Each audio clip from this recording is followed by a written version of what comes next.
permaneça nos envolvendo, concedendo luz à nossa inteligência, aos nossos raciocínios e paz aos nossos corações. Olha, gente, é indescritível a alegria que eu sinto quando chego nessa casa. E para nós espíritas, o acaso não existe. Temos esse entendimento. Tudo é de acordo com uma programação e permissão de Deus. E essa semana, passando aqui em frente, com freiras também, trabalhadoras na seara espírita, eu falei do Geal, falei quando era lá da carpintaria e tal, e falei com carinho da alegria que eu sinto de estar nessa casa. Naquele mesmo dia, por coincidência, o Pedro me liga falando se a gente podia vir aqui bater um papo.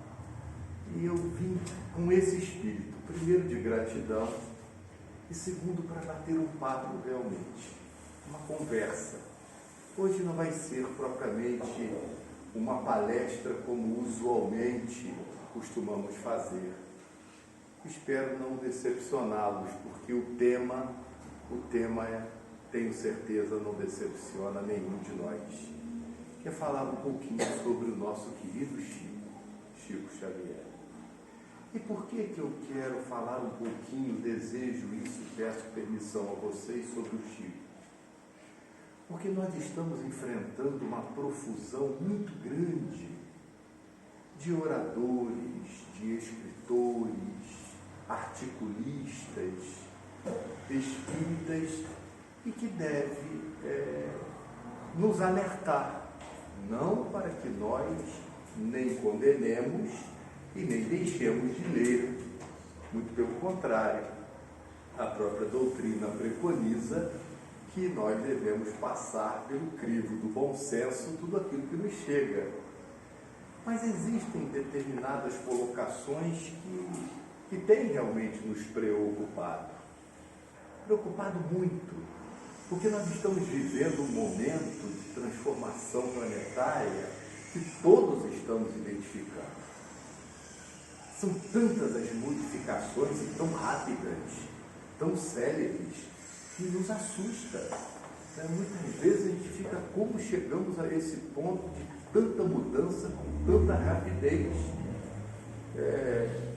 Não sou menino, não sou jovem, já tenho 60 anos de idade, porém, se eu retroagir aqui no tempo 30 ou 40 anos, para a vida de hoje, tecnologicamente falando, meios de transporte, de comunicação, é uma mudança tão extraordinária, né? E a gente precisa estar sintonizado com isso, porque se Deus assim permite, graças a Ele, essa transformação e essa tecnologia, é para que nós a utilizemos para o melhor em relação a nós e o melhor coletivamente em relação ao outro.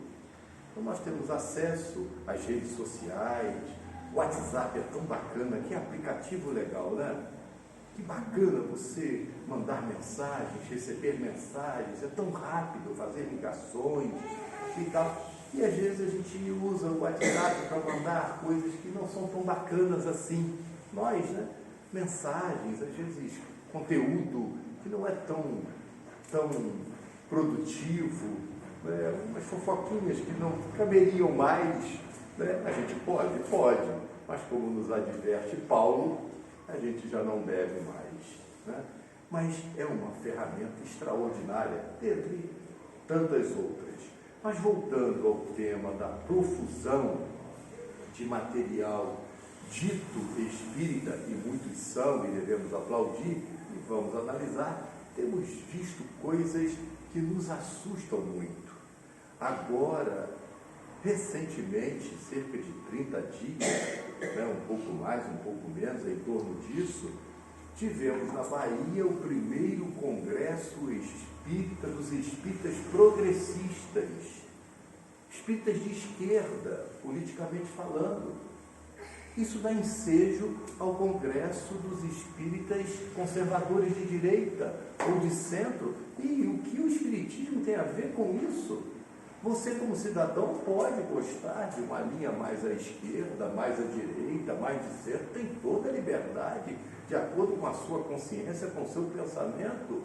Mas isso não tem nada a ver com a doutrina espírita, com o movimento, ao ponto de chamarem Divaldo Franco de médium da direita, porque o Divaldo é contra o aborto, porque o Divaldo é contra a ideologia de gênero, mas não o Divaldo, ele expressa o que a doutrina espírita nos ensina, o que o Cristo preconiza.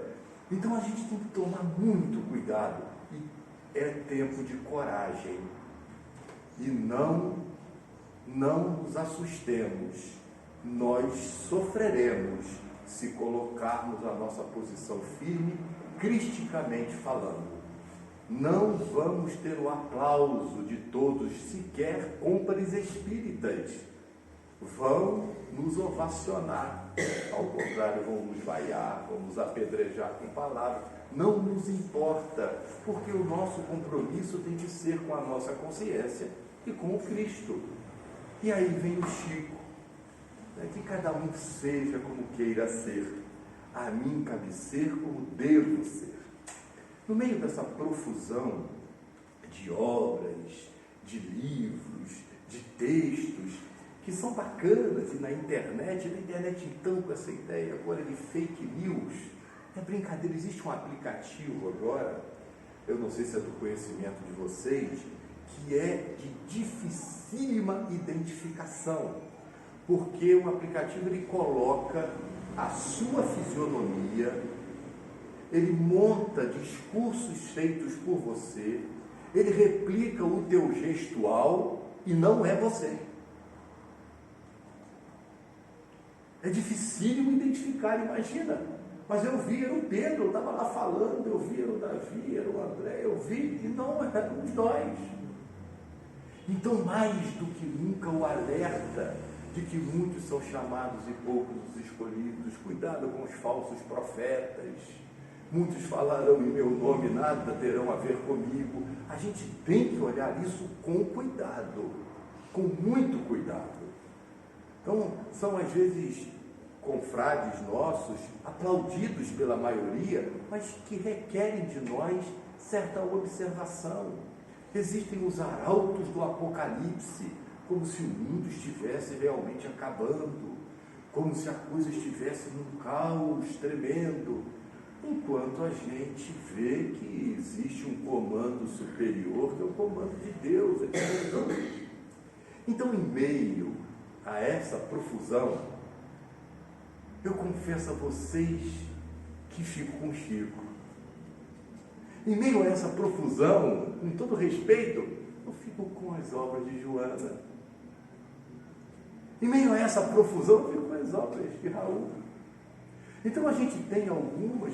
Quem de nós aqui poderia, e não é para que ninguém levante a mão, começar por mim que não levantaria, já leu detidamente, ou pelo menos leu, mais de 500 mil de obras psicografadas por Chico Xavier? A gente talvez tenha lido aí algumas dezenas, quem leu muito, estudado algumas poucas unidades. E é obra para séculos, talvez, e isso não é mitificação. Então é importante falar de Chico. Eu confesso a vocês, meus queridos irmãos e irmãs, que quando a gente pensa em Jesus, tenta alcançar Jesus, é uma dificuldade para mim muito grande. Onde estaria o Cristo? Em que dimensão? Porque antes que nós fôssemos individualidade, o Cristo já era perfeito. Nós estamos falando de bilhões de anos. Jesus já era Jesus. Nós não éramos sequer indivíduos. A nossa essência espiritual estava em processo de individualização. E ele recebe das mãos de Deus a responsabilidade para, além de outras, para conduzir uma comunidade numerosa que estima-se, varia em números, mas estima-se em cerca de 30 bilhões de criaturas neste plano, na Terra, para formar o planeta, para, através das suas vibrações magnéticas, do seu conhecimento, da sua capacidade e do seu amor, formar esse grãozinho de areia no cantinho da nossa galáxia chamada Gaia, nosso planeta Terra.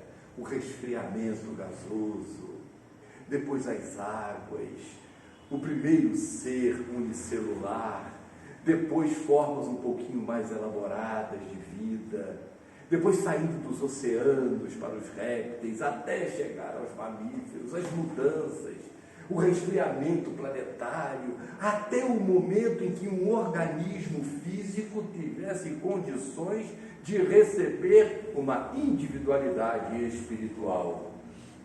Isso tudo é Jesus. Então, onde? Em que plano? A dimensão crística. Então, eu tenho uma ambição pessoal, se vocês me permitirem dividi-la com vocês. O meu parâmetro, que está, eu não sei a quantos milhões de anos de distância de mim, é o Chico. E eu não estou mitificando o homem, nem me deusando, mas alguém que conviveu aqui conosco, foi aqui contemporâneo nosso. Então, eu miro assim no Chico, antes dele tem uma porção de gente antes, que a gente identifica valores extraordinários, mas aí eu vou ao Chico. Tem uma frase do Bacelli que me toca profundamente. Bacelli diz assim, Carlos Bacelli, médium, escritor, conviveu com o Chico, continua a sua obra. Bacelli diz: o povo procurava o Chico porque sentia saudade de Jesus. O Chico é um negócio extraordinário. Então, ao invés de perdermos muito tempo com algumas coisas questionáveis, minimamente questionáveis, a gente vai ao Chico e não consegue encontrar uma vírgula de algo que não seja consonante aos preceitos da doutrina espírita, que nada mais são do que os preceitos de Jesus, os preceitos crísticos, e o sofrimento dessa criatura. Um homem que não concluiu o 4º ano primário, concluiu o 3º ano e repetiu um ano, não por falta de capacidade, mas porque adquiriu uma doença séria do pulmão, porque trabalhava na fábrica e respirava aquele algodão que ficava ali no ar, e adquiriu um problema sério, menininho, para ajudar. E olha que arranjo da espiritualidade, o pai querendo interná-lo num sanatório de loucos em Belo Horizonte, e quem não deixa, e olha que coisa fantástica, Pedro, era justamente o padre que amava o Chico, de origem italiana, Sposello, e que arruma um emprego para o Chico para que ele pudesse ajudar os irmãos numerosos, a família paupérrima, porque senão tudo ali cuidado pela espiritualidade, mas um sofrimento atroz, uma dificuldade imensa. Eternidade perde a mãe, Dona Maria, o João de Deus, que era um espírito nobre, amigo, e que ele sentia falta, depois vai para casa lá da madrinha que faz ele sofrer, apanhava, tinha garfos enfiados no ventre, tudo isso que nós sabemos. E aí a gente pergunta como e por que espíritos tão nobres passam por situações tão difíceis, a começar pelo Cristo. E esses espíritos, como Francisco de Assis, o Chico Xavier e os demais, é como nos dar uma lição pedagógica de que os nossos sofrimentos são muito pequenos se comparados aos sofrimentos dessas grandes almas. Nós, que em maioria, e aí, por favor, eu não falo em relação a ninguém individualmente, quem sou eu para falar da evolução espiritual de cada um dos presentes, mas de mim posso falar com certeza, né? Mínima. Quando a gente pega lá a revista espírita, e quando vai em 1868, revista, me parece, de fevereiro, quando há o questionamento sobre a vida em Saturno, e vem falando da vida em Saturno, e vai lá dizendo o seguinte: se nós poderíamos ir a Saturno e nascer em Saturno, a resposta é pode, mas lá vocês seriam o que os primatas são para vocês aqui. É o que a gente seria para eles lá. Isso é para a gente não se achar grande coisa, né? Eu não falo o pessoal aqui, estou falando lá o pessoal de Pedro Rio, é o caso. Aqui não, aqui é diferente. É isso que a gente está começando, iniciando, e vem essa alma extraordinariamente preparada, e a gente questiona, como faz o Geraldinho Lemos, de quem a gente gosta muito particularmente, pela franqueza, pelas colocações que ele faz, algumas polêmicas em relação ao movimento, mas com as quais nós concordamos e partilhamos o modo de pensar dele, do que Chico houvera sido, mas enfim, não vem ao caso, quando ele diz da grandeza, diz que não poderia ser definitivamente somente questão espiritual e mediúnica. O Chico possuía um preparo intelectual, moral, gigantesco. E a gente costuma dizer, eu faço uma figura, que é assim, a espiritualidade vem, né, e vai se comunicar através de um médium.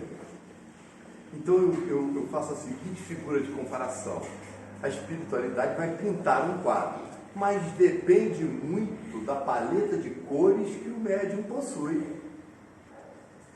É por isso que é tão difícil. Poxa, mas veio o espírito tal com o médium A e foi uma mensagem, e veio aquele espírito pelo médium B, a mensagem foi diferente em padrão, em qualidade, porque as cores desse segundo médium, na sua paleta, não eram tão diversas, tão amplas quanto do outro.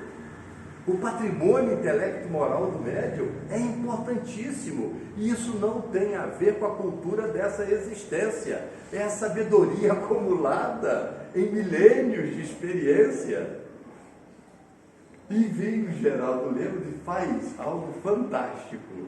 Ele diz assim: eu vou fazer uma figura que vocês me perdoem o jeito dele, mas que traduz bem o que desejo dizer.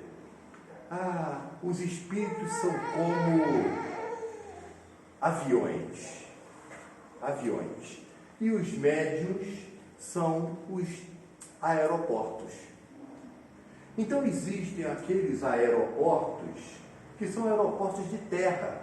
Tem muito sítio, fazenda, interior, sobretudo lá para o norte, nordeste, mas tem aqui em Minas também, que na verdade é quase uma pista onde jogava aquela malha de ferro antigamente. Ali tem que pousar o quê? Só teco-teco pousa ali.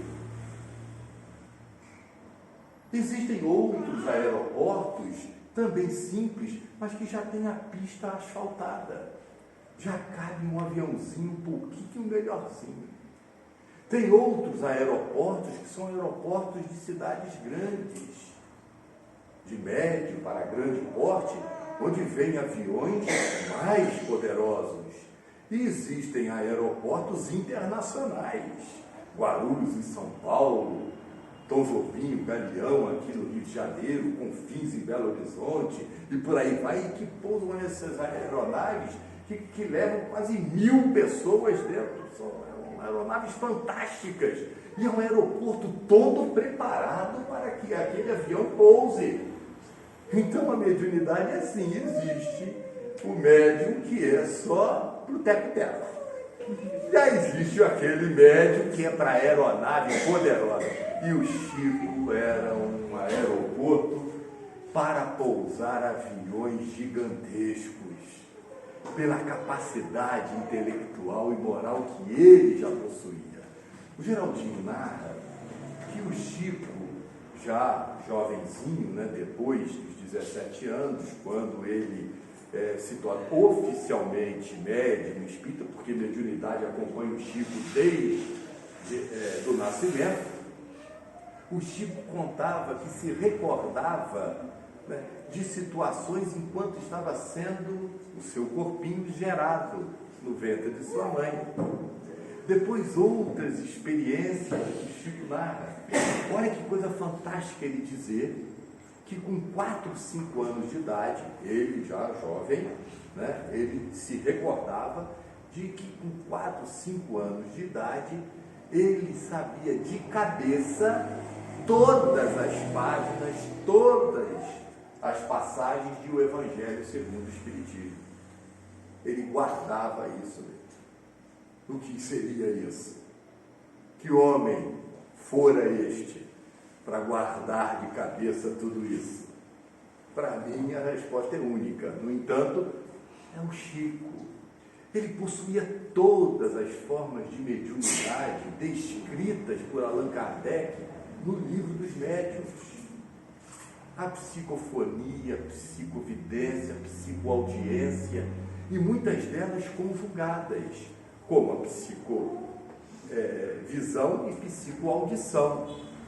Nós temos uma quantidade imensa de textos, de poesias do Chico, que a gente atribui à psicografia, mas grande parte delas não era psicografia. O espírito ditava e ele escrevia. Mas isso ele fazia desde pequenininho, quando foi para a escola, já com idade avançada. E entra num concurso em 1922 para falar da proclamação da República e tem o prêmio do Estado e ele recebe o terceiro lugar, medalha de bronze, como diz o Geraldinho. E aí o John diz o seguinte: se não tivesse articulação política, os interesses políticos para premiar as escolas de Belo Horizonte, que era a capital de cidade grande, como que aquele menino de Pedro Leopoldo ia ganhar o primeiro lugar? Ele era o terceiro, porque não tinha como tirar a premiação dele. E ele escreve. Mas olha a honestidade que já estava intrínseca na alma desse espírito. Ele chega para a professora e diz para ela: professora, olha, está aqui a composição que a senhora pediu, mas não fui eu que escrevi, não. Mas como assim? Não foi um homem que falou para mim, e eu escrevi.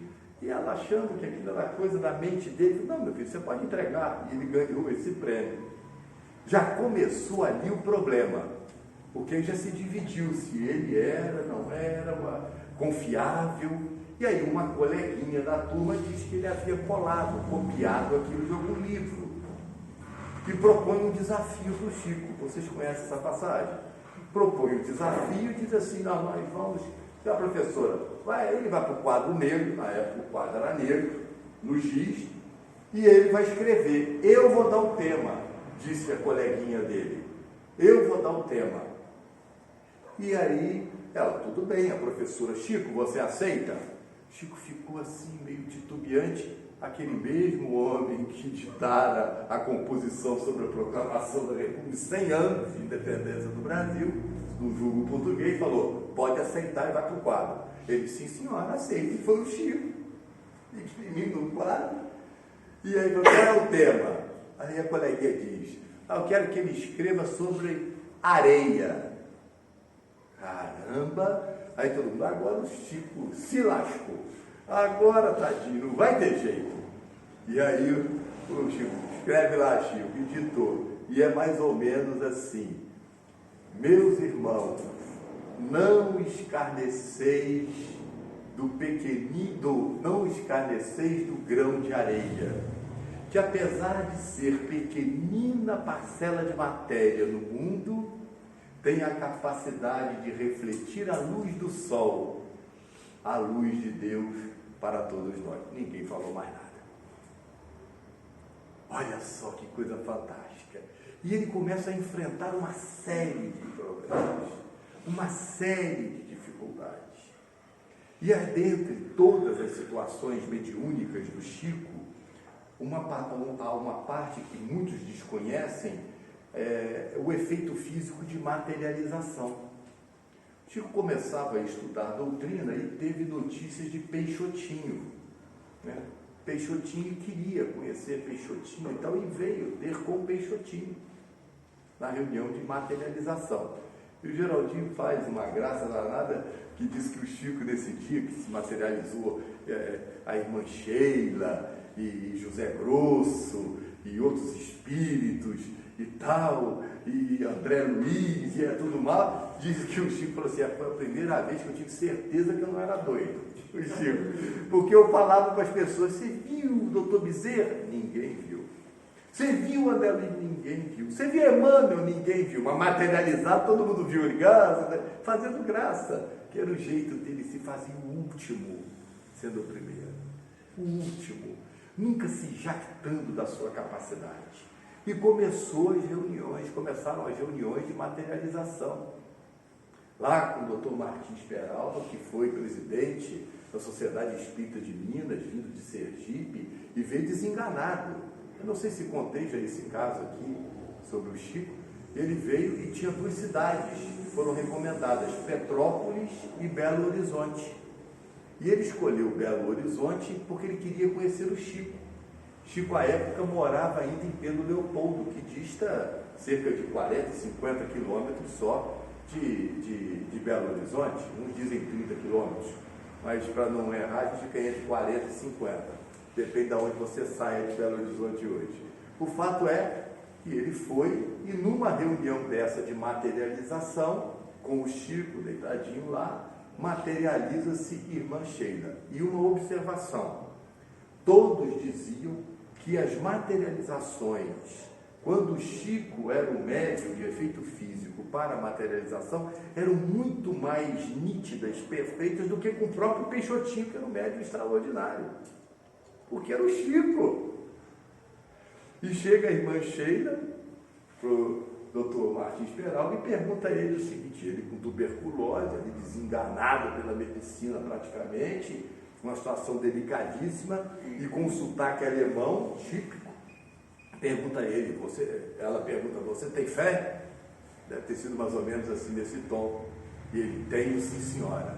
Então, com licença, materializada, com a mãozinha, abriu a camisa dele, ergue a mão direita, materializa-se uma cuia, dentro da qual vê uma substância, joga pela face, que molha a face e o peito dele.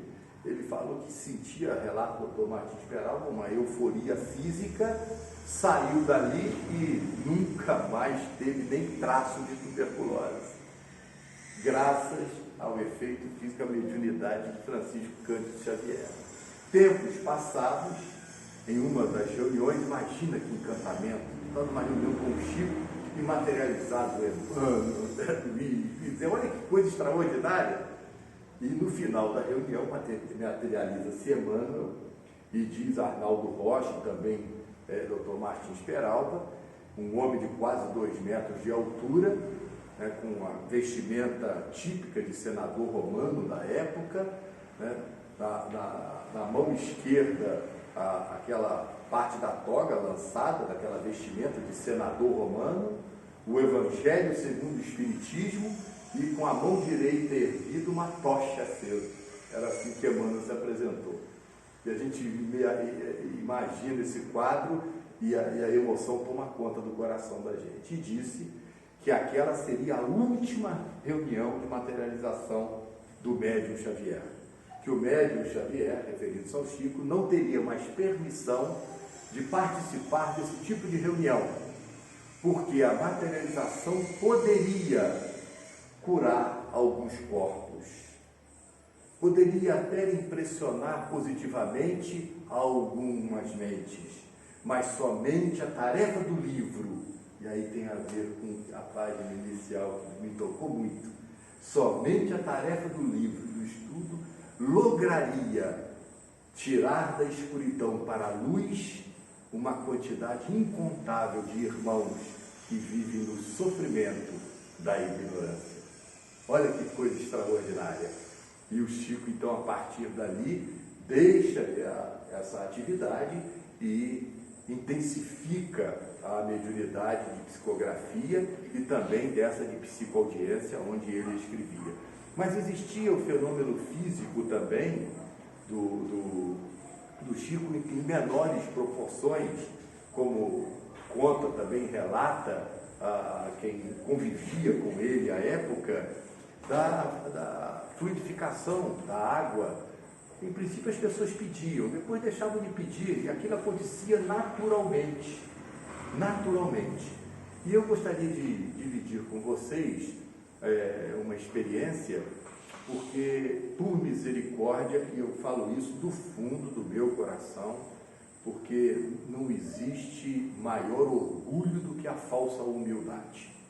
E eu não quero ser falso humilde aqui, né? Porque eu já tenho muito orgulho para ser falso humilde e exacerbar ainda mais essas minhas deficiências. Eu fui, por misericórdia divina, ao Chico, e sentamos na mesa, estava o Chico, nós sentamos de frente para o Chico na mesa, e o Chico, eu confesso a vocês que não consegui trocar olhares. Não consegui. Vergonha. Confesso a vocês, sem nenhuma demagogia de minha parte, sabedor, o Chico lia o pensamento da gente. Era algo extraordinário. Ele sabia, ele perscrutava a nossa essência, e eu me conheço um pouquinho e sei que, meu Deus do céu, quanta coisa ruim. E Isabelle não é endeusamento e nem mistificação do Chico, mas o respeito por aquela alma, o respeito pela grandeza dele. E ali ele, com aquela calma, com aquela tranquilidade, já com uma certa idade, trabalhando incessantemente. O Chico ia todos os dias, meus irmãos, todos os dias. O Chico ia dormir às 5 da manhã para acordar às 6. Eu agora estou pensando aqui, eu contei esse caso de Chico aqui da última vez que eu vim, essas histórias todas que eu estou contando agora. Porque teve um irmão aqui dessa casa, está me faltando o nome dele agora, a fisionomia está aqui, eu gosto dele pra caramba. Marquinhos. Aí ele estava em outra casa que eu contei. Se eu não me engano, foi o Jesus Maria, eu acho. E ele até me falou algo que eu não sabia, eu agradeci a ele. Que agora, há pouquíssimos meses, o Chico ganhou mais um prêmio do Ministério da Agricultura, porque todos sabemos, ele foi funcionário e se aposentou no Ministério da Agricultura, porque ele nunca faltou um dia.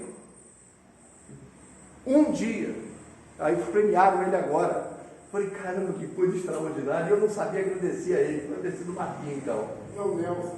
Foi Nelson? E me contou, falei, caramba, que coisa extraordinária. E o Chico fazendo, e eu lá sentado com ele, o Chico ia dormir às 5 para acordar às 6, todo dia. É brincadeira? E aí o Geraldinho conta que às 7, e o pessoal junto com ele trabalhando.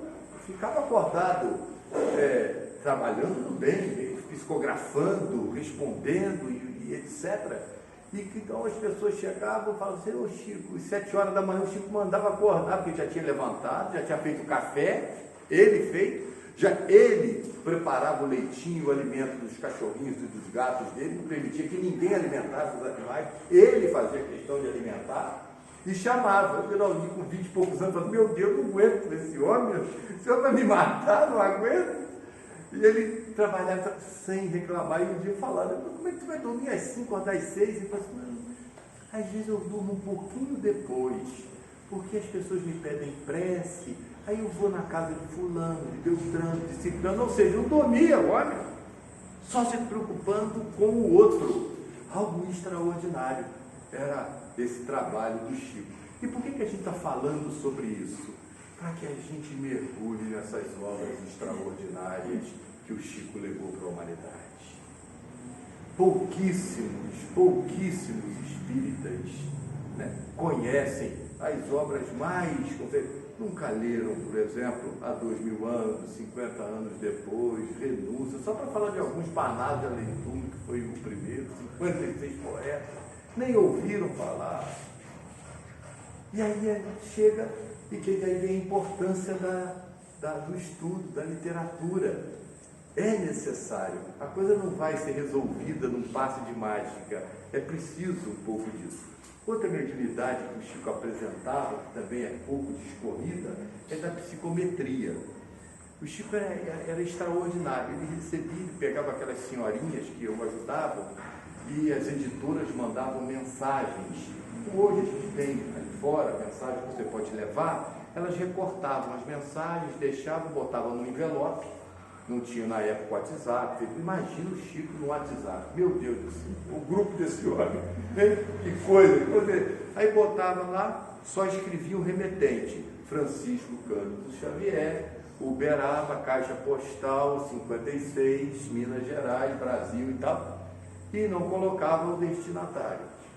O destinatário era depois. Quando ele pegava aquelas cartas que chegavam, muitas delas ele não lia. Ele pegava na mão a carta e baixava a cabeça, às vezes chorava e tal, e às vezes respondia, selecionava lá.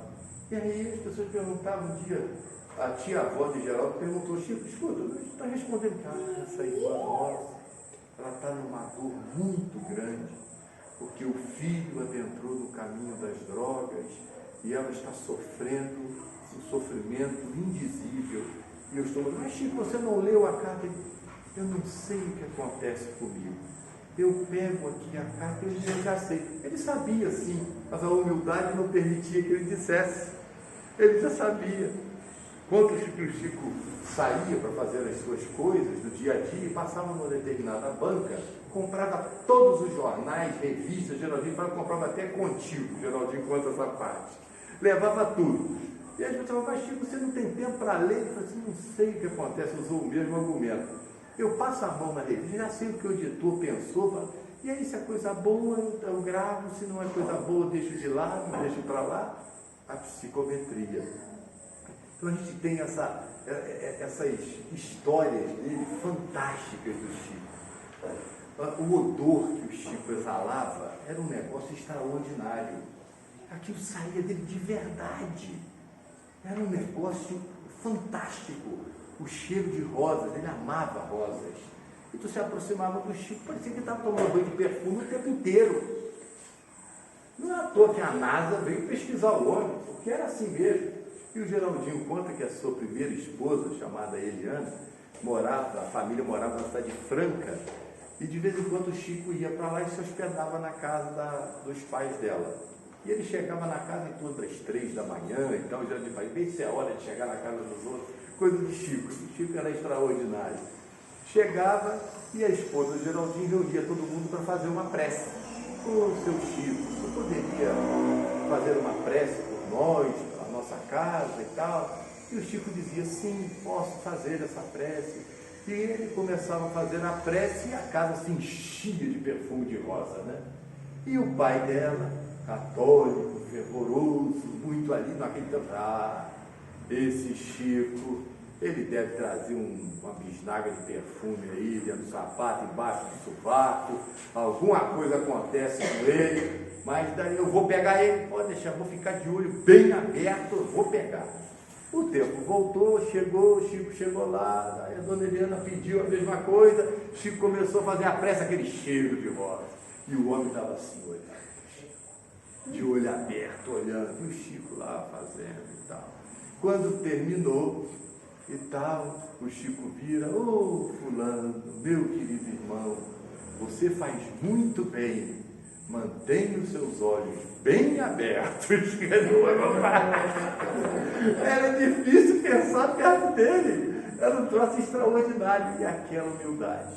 E eu confesso a vocês que nessa oportunidade que estivemos, nessa reunião, uma mesa com o Chico, e me falo algo, aí vem um pouquinho ou muito de orgulho. Aquela foto que tem ali, tem André Luiz e tem o Chico, né? Aquela boina eu tive a alegria de comprar para o Chico, aquela que ali está, aquela carijó. E quando foi, eu pedi a Cristina, entreguei, Cristina, passe as mãos do Chico. Ele olhou para mim e ele falou 2 frases para mim que eram advertências sobre coisas que nós iríamos enfrentar e que eu só vim entender depois que passei a enfrentar essas situações que ele, sabiamente e com muito carinho, disse, porque o Chico também possuía mediunidade de presciência. Então, tem muitos aí, expositores, dizendo, essas coisas não existem, gente que estuda e tal, é gente que estuda pouco, sobretudo estuda pouco Kardec, estuda pouco e pouco Kardec, porque quanto mais evoluído é o espírito, mais capacidade ele tem de se projetar no tempo que pertence a Deus. E aí não é a gente que fala, você vai no capítulo 16 da Gênesis e está lá, justamente falando sobre a questão premonitória. E o Chico possuía isso com muita facilidade. Ele tinha essas características fantásticas e poderia ser um homem trilionário e que escolheu o caminho da simplicidade, da pobreza material, na riqueza espiritual que ele compartilhava. Divaldo conta um caso que, dentre tantos outros, são lindos. Um é aquele caso que você adora, que é da Conceição e Lia, né? Que é um caso que você se emocionou, achou muito bonito, e todos nós, a gente já contou aqui outras vezes, e contaremos outras oportunamente, é um caso mais longo. Mas o Divaldo conta que em 1948 ele esteve com o Chico e conversando com o Chico morava nos fundos da casa da irmã, a dona Luísa, e o cunhado Lindolfo morava nos fundos. Recepcionou Divaldo, etc. E depois das tarefas, do trabalho e tal, ele veio na tarefa espírita, que era de todo dia. E numa conversa depois do trabalho, do horário do centro, o Chico dizia, tarefa espírita tem hora para começar, mas não tem hora para acabar. Deve acabar quando acabar a necessidade daqueles que nos procuram. E hoje a gente às vezes vê, não, a reunião vai ajudar as pessoas, é aqui, ó, começa meio-dia, 1h terminando. Tem gente ainda esperando, tem gente ainda necessitando. Era assim o Chico. E na conversa, o Divaldo lá virou-se e falou assim, Chico, você sabe que um pesquisador americano da Universidade de Nova York identificou nas plantas um sistema nervoso, né? Por assim dizer, as plantas elas percebem o que a gente sente, o que a gente emite para elas de carinho. Porém, isso que eu estou falando ocorreu em 1974. Em 1946, assim, essa é a história correta, perdoe minha correção, o Divaldo estava com o Chico, que morava nos fundos da casa do Luísa, sua irmã, e indo para o café, o Chico parou e conversou com uma rosa. Aquela príncipe negro, aquela rosa grande, bonita, e ele conversou, e o Divaldo, ainda rapaz, conta que olhando, falou assim, coitado do Chico, bilolou da cabeça, falando com a rosa. E aí o Chico se aproximou, o Divaldo perguntou, Chico, você estava falando com a Rosa? Ele estava. Mas você falou com a Rosa e ela respondeu? Responde. Eu falei, falar é uma coisa, mas responder, o Chico está doido mesmo e tal. Passaram-se 26 anos. E em 1974 é esse caso do pesquisador. Divaldo conta o caso, fala o nome do pesquisador, que é Clive Baxter, o nome desse cientista, que identificou o sistema embrionário nervoso das plantas, conta o caso, e o Chico pergunta, mas Divaldo, que coisa, então quer dizer que o pesquisador, da onde é? Nova York, Chico, Estados Unidos. E o nome dele, Clive Baxter, e tal. Todos nós sabemos que o inglês do Divaldo é sofrível, ele não ri do inglês dele, né? E ele dizendo, então identificou o sistema embrionário, que coisa fantástica. É mesmo? Então as plantas sentem e respondem com vitalidade, com mais perfume e tal. Aí o Chico respirou, olhou para o Divaldo, Divaldo, Então, você nunca mais vai estranhar quando eu conversar com as rosas. O Divaldo falou, eu não desencarnei porque não tinha espaço. Ali eu ia desencarnar. Esperou 26 anos para falar direitinho, sem ofender, com humildade, mostrando ao Divaldo e a todos nós que a gente precisa perceber certas situações com um pouquinho mais de cuidado.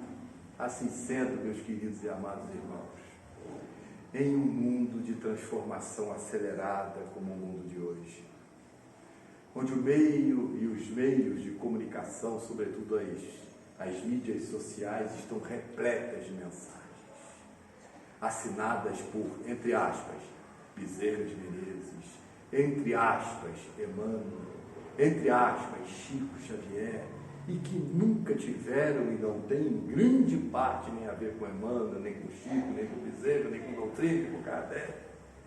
Somente estudando a doutrina a gente vai ter conhecimento para fazer as devidas separações de joio e trigo. Quando qualquer palestrante, qualquer orador, a começar por mim, qualquer coisa que fale, qualquer coisa que exponha, é nossa obrigação passar pelo crivo do bom senso, analisar, ver se é consonante com o que a doutrina preconiza. E entre qualquer princípio e Kardec, reconheçamos que devemos ficar com Kardec.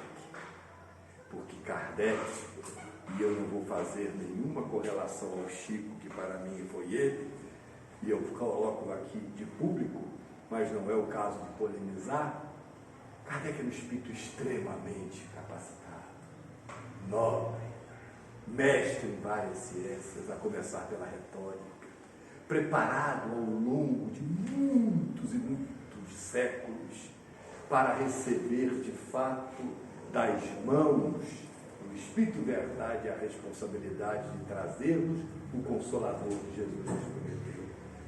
Esse Espírito que denotou tanto esforço e que nos trouxe tanto conhecimento e sabedoria, que rompeu com o sectarismo, que desde a sua época já falava das partículas subatômicas como outro termo, nos mostrando o mundo dos fluidos, falando da nossa constituição do corpo espiritual, chamando de perispírito, que criou palavras específicas para designar situações específicas, a começar pela palavra espiritismo, espíritas ou espiritistas. Esta criatura iluminada, e aí a gente não está sendo sectário, mas trazendo para nós uma parcela de conhecimento de verdade que nos é capaz o atingimento, desde que tenhamos o denodo para, de fato, nela mergulhar. É esse espírito nobre que lá no meio do Livro dos Espíritos, na questão 625, tem a nobreza de questionar qual o modelo mais perfeito nos houvera sido dado por Deus para nos servir de modelo e guia. E a resposta é Jesus, a resposta mais curta de toda a codificação. É esse mesmo insigne codificador que para mim depois veio para as terras mineiras, para o coração do mundo e a pátria do Evangelho, para completar essa doutrina fantástica, a atualização nos livros inúmeros sobre todos os assuntos, de filosofia à ciência, de relacionamento humano à psicologia, de todos os matizes da natureza e do conhecimento humano. É esse codificador, insigne mestre lionês, a quem a gente deve devotar o respeito por ter nos ensinado que, se a ciência comprovar que em algum ponto a doutrina esteja equivocada, cabe a nós espíritas, naquele ponto, deixarmos o que diz a doutrina e seguirmos a ciência. Olha que lucidez! Mas é bom observarmos que até hoje, com todo o desenvolvimento da ciência, nenhum preceito espírita foi desmentido pela ciência humana. E nós então, nesse grãozinho de areia para finalizar, fazendo um link com a poesia escrita pelo menininho Chico no quadro negro da escola primária. esse grãozinho de areia que tem o condão de refletir as luzes celestes e o amor de Deus, esse grãozinho chamado planeta Terra, que fica em uma posição na galáxia entre a borda da galáxia e o centro, mais ou menos equidistante, a bagatela de 30 mil anos-luz, 30 mil anos, viajando a 300 mil quilômetros por segundo, separa esse grãozinho de areia chamada Terra do centro da galáxia ou da extremidade. A ciência humana que já mostra que nós temos dentro da nossa galáxia cerca de 200 milhões de sistemas solares. E aí vem Jesus a nos dizer que existem muitas moradas na casa do Pai. Vem Kardec preparado e nos traz o codificador. E vem Chico no coração do Brasil, que é o coração do mundo, a nos exemplificar na contemporaneidade brasileira o amor, a paciência, o perdão. E se Kardec nos diz: espíritas amai-vos, espíritas instruí-vos, nesta ordem, o Chico foi modelo de amor e de instrução. Não somente os espíritos que por ele se manifestaram, mas a capacidade espiritual da nobreza desse espírito fantástico que é Francisco Cândido Xavier, através do qual o mentor abençoado desta casa nos trouxe uma obra vasta e inovadora, tão repudiada à época e questionada por grande número dos espíritas. Assim foi André Luiz. Mas Chico, com o exemplo que arrasta, fez com que aquilo se espalhasse, como num canteiro sem flores, flores de matizes mil. Que essas flores, com perfume diferente, invadam o coração da gente. Que nesses instantes, quando nós estamos prestes a adentrar o mês de dezembro, onde comemoramos o nascimento de Jesus, com saudade dele, desse mestre que é só amor e doação por nós trouxemos um pouquinho de Chico, por saudade de Jesus, mas por saudade de você também, Chico. Que esses espíritos abençoados que através dele nos trouxeram tantas belezas, nos abençoem as nossas famílias, equilibrem os nossos lares tão atingidos no dia de hoje, nos dias pelos quais passamos, pelo excesso da sensualidade, pelo espocar da violência nos espetáculos horrendos, no pugilato humano, pelas guerras fraticidas e pelas dissensões religiosas, que nós unamos os pensamentos e os sentimentos na doutrina espírita, que é a doutrina da união de todos os seres planetários, independentemente das correntes religiosas que abracem. Que esses irmãos se sintam abraçados como nós estamos sendo aqui agora.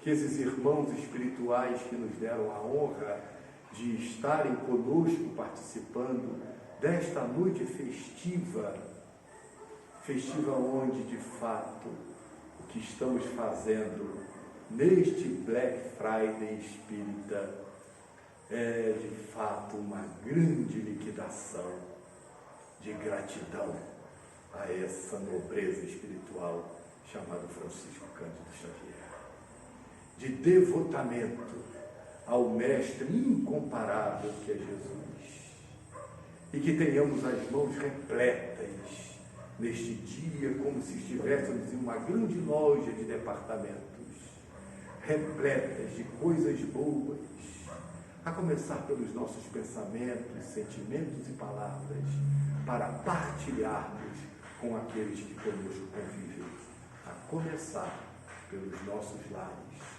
nos nossos ambientes de trabalho e na casa espírita. Que Jesus nos abençoe e que nos proteja sempre. Que o Chico, esse emissário missionário de Jesus. Que Kardec, o insigne codificador do Consolador, junto a Maria Santíssima, Nossa Mãe de cada um de nós, na égide de André Luiz, mentor desta casa de luz, de paz e de bem, nos conduz em paz de retorno aos nossos lares e nos mantenha também em amor, em paz e em bem. Que assim seja.